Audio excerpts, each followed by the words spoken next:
जगदीश त्रिवेदी के बिल्कुल नए वीडियोस के लिए सर्च करें Jagdish Trivedi official YouTube channel. Search करें, लाइक करें, फॉरवर्ड करें और हाँ, सब्सक्राइब करना ना भूलें। Jagdish Trivedi official channel. Funny Friday. નમસ્કાર. આજના હળવા નિબંધનું શીર્ષક છે બેંકનું બખડ જંતર.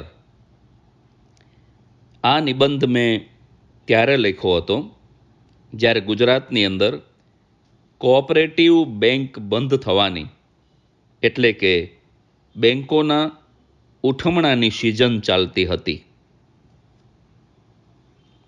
એકવાર બે ધાડપાડું બેંક લૂંટવા ગયા, પણ ઉતાવળમાં આવીને એક નાનકડી ભૂલ કરી નાખી. બંને પોતાની પિસ્તોલ ઘરે ભૂલી ગયા. પણ બેંકનો મેનેજર બહુ ભલો હતો. એણે તરત જ ધાડપાડુને કીધું કે આવ્યા છો તો લૂંટતા જાઓ, પણ બંદૂક કાલ બતાવી જાજો. જાણે કેમ લાયસન્સ દેખાડવાનું હોય. મને આ સમાચાર મળ્યા એટલે મેં તરત જ કીધું કે આ મેનેજર કોઓપરેટિવ બેંકનો હોવો જોઈએ, કારણ કે કોઓપરેટિવ બેંકનો મેનેજર હોય ને એ જ ધાડપાડું સાથે પણ આટલો બધો કોઓપરેટિવ થઈ શકે. હમણાં એક કાકા બેંકમાં ગયા, કેશિયરને શેલ્ફનો ચેક આપ્યો. કેશિયરે બેલેન્સ જોયું તો કાકાના ખાતામાં બેલેન્સ નહોતું, એટલે ચેક ઉપર નો બેલેન્સ એવો સિક્કો મારીને ચેક પાછો આપ્યો. ત્યાં તો કાકાએ ઓલા નાનકડા કાણામાંથી હાથ નાખીને કેશિયરનો કોલર પકડી લીધો. એ કે બેલેન્સ નથી તો બેંક શું કામ ખોલીને બેઠા છો? કેશિયરે તરત જ કીધું, કાકા બેંક પાસે તો ઘણા છે, પણ તમારા ખાતામાં કાંઈ નથી. થોડાક દિવસ પહેલા અંબાલાલ રોતો હતો. મેં કીધું રોવે શું કામ? મને કે મારા ભાઈને પોલીસ પકડી ગઈ. તે મને બહુ દુઃખ થયું. મેં કીધું એમ કેવી રીતે? કંઈ વાંક હતો? મને કે ના રે ના, બેંકમાં પૈસા ઉપાડવા ગયો હતો. તો મેં કીધું પૈસા ઉપાડવા ગયો એમાં પોલીસ પકડી ગઈ? ત્યારે અંબાલાલે ચોખવટ કરી. મને કે મારો ભાઈ તો રાતે ગયો હતો ને.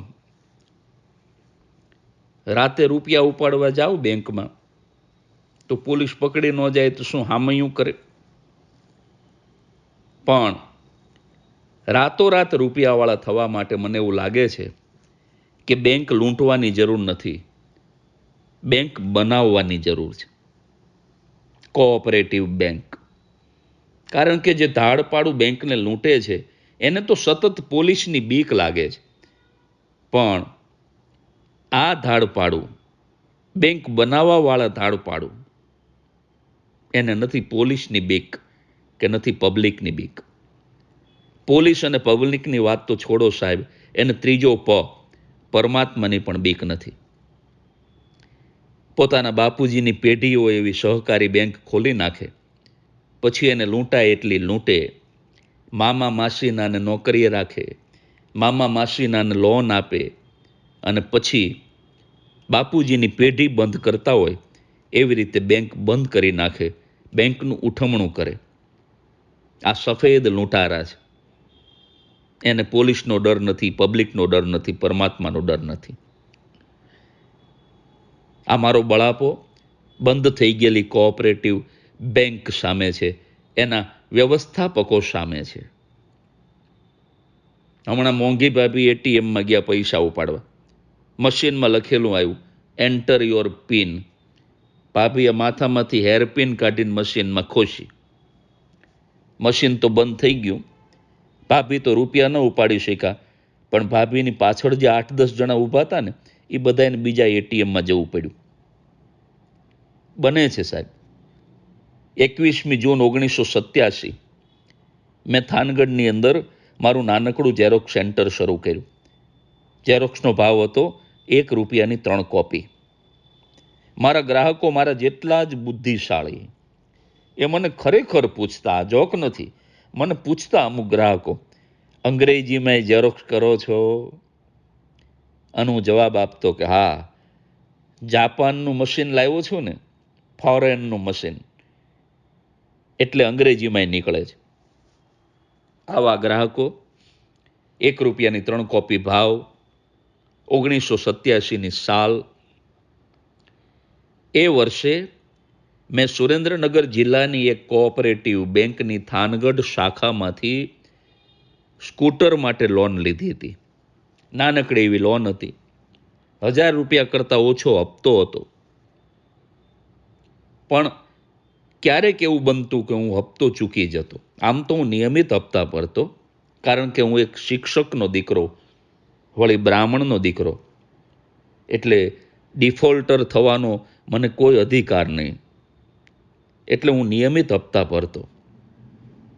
પણ ક્યારેક એવું બને કે મશીન ખોટવાઈ જાય, 2 દિવસ 3 દિવસ ધંધો બંધ રહે, આવકને બદલે ચાવક થાય, મશીન રિપેર કરાવવાનો ખર્ચ કરવો પડે, અને આવી નાણાં ભીડમાં કોઈ એકાદ મહિને હું હપ્તો ચૂકી જાઉં તો સુરેન્દ્રનગર જિલ્લાની એક કોઓપરેટિવ બેંકનો કોઓપરેટિવ મેનેજર મને નોટિસ આપતો, મને પત્ર લખતો, અને એમાં ધમકીની ભાષામાં મને લખતો કે જો નિયમિત હપ્તા ભરવામાં તમે કસૂરવાર ઠરશો તો તમને આપેલું સ્કૂટર, તમને આપેલું વાહન પાછું ખેંચી જવામાં આવશે. અને આવી નોટિસ આવે ને એટલે હું ઝેરોક્સની દુકાન બંધ કરીને દોડતો.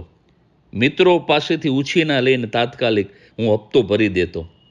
જોકે અંબાલાલે એક વખત આ નોટિસ વાંચી ને તો એણે તરત જ કીધું કે લગ્ન માટે લોન લીધી હોય ને આ કાયદો લાગુ થાય તો.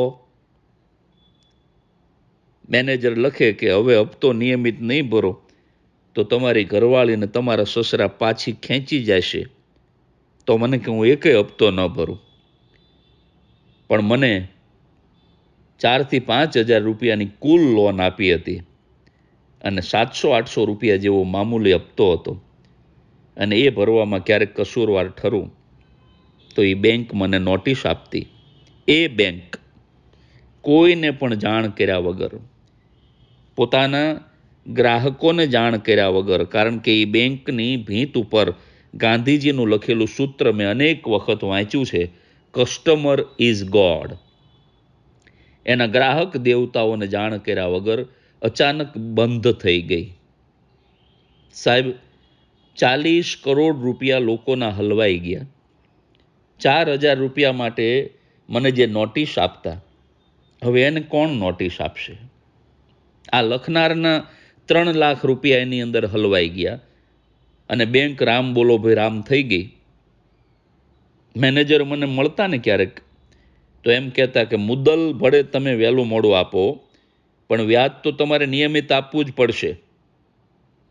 હવે આ બંધ થઈ ગયેલી બેંકના વ્યવસ્થાપકોને મારે કેમ કહેવું કે 3 લાખ રૂપિયા મારું મુદ્દલ છે, એ ભલે તમે વહેલું મોડું આપો, પણ વ્યાજ તો તમારે નિયમિત જ આપવું પડશે. આવું બને છે. અમારી સોસાયટીના નાકા ઉપર પથુભાનો પાનનો ગલ્લો છે, લવલી પાન સેન્ટર. દરબારના ખોળીએ જીવ એટલે પથુભા થોડા ગરમ સ્વભાવના ખરા, પણ ઘણી વખત ગુસ્સામાં મેં એમને નગ્ન સત્ય બોલતા સાંભળ્યા છે. એક વખત મેં પથુભાને કીધું કે બાપુ કાલ ગલ્લો વહેલો બંધ કરી નાખ્યો કે શું? હું પ્રોગ્રામમાંથી આવ્યો ત્યારે તમારો ગલ્લો બંધ હતો. પથુભા મને કે બને જ નહીં, 11 વાગ્યા પહેલા પથુભાનો ગલ્લો બંધ થાય જ નહીં.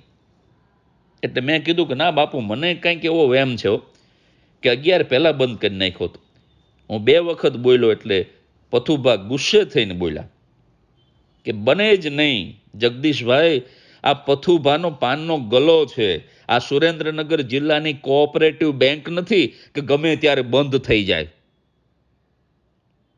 સાહેબ, જેટલું અભિમાન પથુભાને પોતાના પાનના ગલા માટે છે ને, એનું અડધું પણ અભિમાન ગુજરાતની સહકારી બેંકના વ્યવસ્થાપકોને અને સંચાલકોને આ પોતાના બાપુજીની પેઢી જેવી બેંક માટે હોત ને તો આ એક પણ બેંક બંધ ન થઈ હોત. દારૂનો વેપાર કરતા લોકોને જેટલું અભિમાન પોતાની આવડતનું હોય છે ને, એનાથી અડધું 50% અભિમાન જો પોલીસને પોતાની ખાખી વર્દીનું હોય ને, તો સાહેબ દારૂની તાકાત નથી કે ગુજરાતની અંદર પ્રવેશી શકે. અને હું તો ત્યાં સુધી કહીશ કે આતંકવાદીઓને, ત્રાસવાદીઓને જેટલી નફરત પોતાના શત્રુ રાષ્ટ્ર માટે હોય છે, એના કરતાં અડધો પણ દેશ પ્રેમ, અડધી પણ રાષ્ટ્ર ભાવના જો હિન્દુસ્તાનના નાગરિકને હોય ને, તો સાહેબ ત્રાસવાદીઓની તાકાત નથી કે હિન્દુસ્તાનને ત્રાસ આપી શકે. પણ પોતાનો સ્વાર્થ સાધીને ગમે ત્યારે બેંક બંધ કરી નાખતા સફેદ કપડામાં રહેલા લૂંટારાઓ, એના કરતાં તો મને એવું લાગે છે કે બેંકને લૂંટતા, બંદૂકની નળીએ લૂંટતા ધાડ પાડું સારા, કે કમસે કમ એને પોલીસનો તો ડર હોય છે. Thank you very much.